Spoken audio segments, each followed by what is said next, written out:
Hi friends, this is Poonam Kashyap.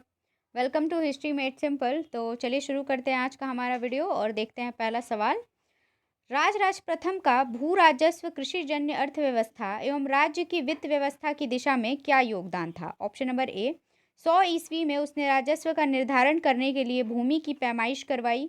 B, उसने संपूर्ण साम्राज्य में स्थानीय स्वायत्त संस्थाओं को बढ़ावा दिया। सी, ग्राम सभाओं तथा अन्य स्थानीय निकायों के लेखों की लेखा परीक्षा करने की व्यवस्था लागू की। और डी, स्थानीय निकायों द्वारा धनराशि के गबन को रोकने का उपाय भी किया।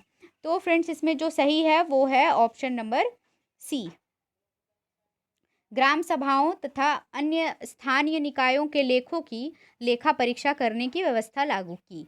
अगला है, 12वीं शताब्दी के अंत में चालुक्यों और 13वीं शताब्दी के आरंभ में चोलों के विखंडन के पश्चात दक्षिण भारत के राजनीतिक इतिहास को प्रभावित करने वाले राज्य थे। ऑप्शन नंबर ए, चेर, महामेघवाहन, सालंकायन एवं विजयनगर।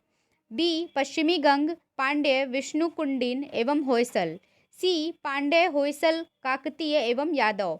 चौथा है राष्ट्रकूट, कदम्ब, पूर्वी गंग एवं बाण। तो फ्रेंड्स, इसका सही आंसर हो जाएगा option number C, Pandya, Hoysala, Kakatiya एवं यादव। अगला देखते हैं, पाल राजा देवपाल एक द्रविड़ राजा को हराने का दावा करता है जिसका तादम्य प्राय निम्नलिखित से किया जाता है। ऑप्शन नंबर ए, कृष्ण द्वितीय। बी, ध्रुव। सी, दंती दुर्ग और डी, अमोघ वर्ष। तो फ्रेंड्स, इसका सही आंसर हो जाएगा ऑप्शन नंबर डी, अमोघ वर्ष। अगला है, निम्नलिखित में से कौन सा कथन चोलकालीन सभा के गठन या संरचना को सही रूप से स्पष्ट करता है। ऑप्शन नंबर ए, इसमें ग्राम के कर अदा करने वाले सामान्य निवासी ही शामिल थे। बी, यह ब्राह्मण प्रधान्य ग्रामों की सभाएं अथवा ब्राह्मणों को अनुदान या प्रदत्त ग्रामों की सभाएं थी।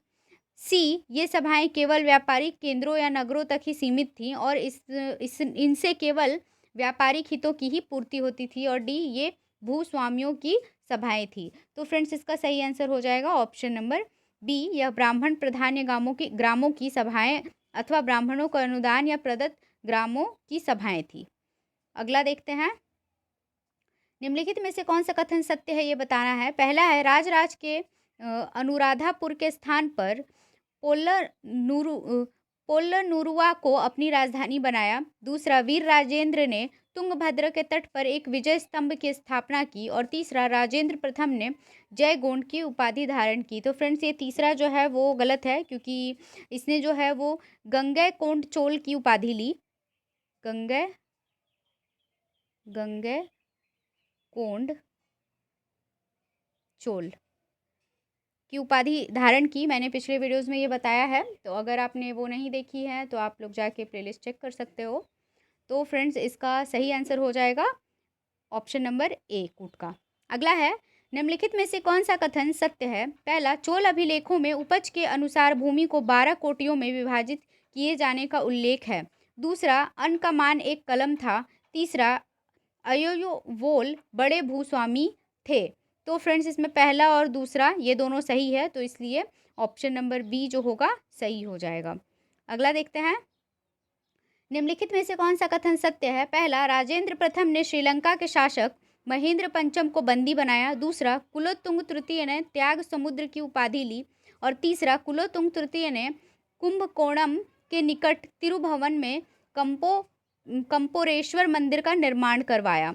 तो फ्रेंड्स, इसमें पहला और तीसरा ये सही है, दूसरा गलत है क्योंकि ये जो समुद्र त्याग की उपाधि है ये विक्रम चोल ने ली थी। नोट कर लीजिएगा आप लोग, विक्रम चोल। तो इस हिसाब से हमारा ऑप्शन नंबर सी सही हो जाएगा, पहला और तीसरा। अगला देखते हैं, निम्नलिखित में से कौन से कथन सत्य हैं। पहला है, चोल समाज में कुछ वर्गों को अछूत परैया माना जाता था। दूसरा, वेल्लाल को शूद्र कृषक कहा जाता था। और तीसरा, चोल काल में रथराज नामक एक वर्ग का उदय हुआ। तो फ्रेंड्स, इसमें पहला, दूसरा, तीसरा ये तीनों सही है, तो इसलिए ऑप्शन नंबर ए जो होगा वो सही हो जाएगा। अगला देखते हैं,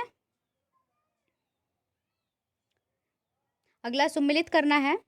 वेडेक्कार का हो जाएगा फ्रेंड्स व्यक्तिगत अंगरक्षक। उसके बाद ओले नायकम का हो जाएगा प्रधान सचिव। तिरुनंदम का हो जाएगा फ्रेंड्स प्रधान कर्मचारी, और विडेपाधिकारी कारिन का हो जाएगा कार्य प्रेषक कारिणी। ये तो इस हिसाब से हमारा कूट का ऑप्शन नंबर बी जो होगा सही हो जाएगा। अगला देखते हैं, चोल काल में चीन के साथ व्यापार के अभूतपूर्व विस्तार का क्या परिणाम हुआ? ऑप्शन नंबर ए, इससे लोगों की सामान्य समृद्धि का विकास हुआ। बी, इससे भारतीय व्यापारी चीनी राजनीति में रुचि लेने लगे। सी, चीन ने भारत के साथ होने वाले व्यापार को राज्य के एकाधिकार के अंतर्गत ले लिया।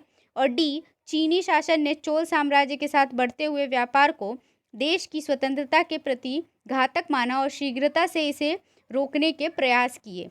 तो फ्रेंड्स इसमें जो परिणाम हुआ वो है ऑप्शन नंबर सी, चीन ने भारत के साथ होने वाले व्यापार को राज्य के एकाधिकार के अंतर्गत ले लिया। अगला है फिर से सुमिलित करने वाला, तो चलिए देख लेते हैं। पहला जो है प्रभु मान्यम, इसका हो जाएगा राजा के स्वामित्व वाली भूमि। दूसरा है पऊपुर, इसका हो जाएगा फ्रेंड्स मठों को दी जाने वाली भूमि। एक भोग्य का हो जाएगा फ्रेंड्स शैक्षणिक प्रयोजनों के लिए प्रदान भूमि। और आखिरी शाली भोग का हो जाएगा ब्राह्मणों को स्वयं उपभोग हेतु दी गई भूमि। ये सही मिलान है, तो इस हिसाब से ऑप्शन नंबर सी हमारा सही हो जाएगा। अगला देखते हैं, पूर्वी मध्यकाल में डाहल किसका क्षेत्र था? ऑप्शन नंबर ए मुंज, बी परमार, सी कलचूरी और डी चंदेल। तो फ्रेंड्स इसका सही आंसर हो जाएगा ऑप्शन नंबर सी कलचूरी। उसके बाद चलिए अगला देखते हैं, प्रशासनिक प्रयोजन के लिए चोल राज्य का विभाजन निम्नलिखित हिस्सों में किया गया था। पहला कोट्टम, दूसरा मंडलम, तीसरा नाडु और चौथा उर। तो इसमें जो ऑप्शन है फ्रेंड्स वो गलत दिया हुआ है, तो मैं आप लोगों को बता देती हूँ सही। पहला होगा मंडलम, मंडलम को विभाजित किया जाता था कोट्टम में, ये दूसरे नंबर पे हो जाएगा। तीसरे पे हो जाएगा नाडु और चौथे पे उर। तो ये सही है, ऑप्शन गलत है तो छोड़ दीजिए इसे आप लोग। चलिए अगला देखते हैं, चोल काल में देवदासी प्रथा के प्रचलन का मुख्य कारण था। ऑप्शन नंबर ए राजनीति तथा समाज का सामंती स्वरूप। बी स्त्रियों की स्थिति में पतन। सी मंदिर विशाल प्रतिष्ठान हो गए जिनके लिए अधिक संख्या में स्थायी महिला कर्मचारियों की आवश्यकता थी। और डी उपरोक्त में से सभी। तो फ्रेंड्स इसका सही आंसर हो जाएगा ऑप्शन नंबर सी, मंदिर विशाल प्रतिष्ठान हो गए जिनके लिए अधिक संख्या में स्थायी महिला कर्मचारियों की आवश्यकता थी। अगला देखते हैं, चोल काल में राशि धान के रूप में संग्रह किए जाने वाले भूमि राजस्व को किससे मापते थे? ऑप्शन नंबर ए कलम, बी कलंजू, सी कंडम और डी कुर्रम। तो फ्रेंड्स इसका सही आंसर हो जाएगा ऑप्शन नंबर ए कलम। तो फ्रेंड्स आज की वीडियो में बस इतना ही। होप आप लोगों को मेरी ये वीडियो पसंद आई होगी। तो वीडियो पसंद आई है तो वीडियो को लाइक कीजिए, शेयर कीजिए, और अगर आप मेरे चैनल पर नए हो तो चैनल को सब्सक्राइब ज़रूर कीजिए। और चैनल पे बहुत सारे क्वेश्चन आंसर की प्लेलिस्ट बनी हुई है, तो आप जाके ज़रूर वो चेकआउट कीजिए। तो मिलते हैं हमारे नेक्स्ट वीडियो में। Till then tata, bye bye, take care.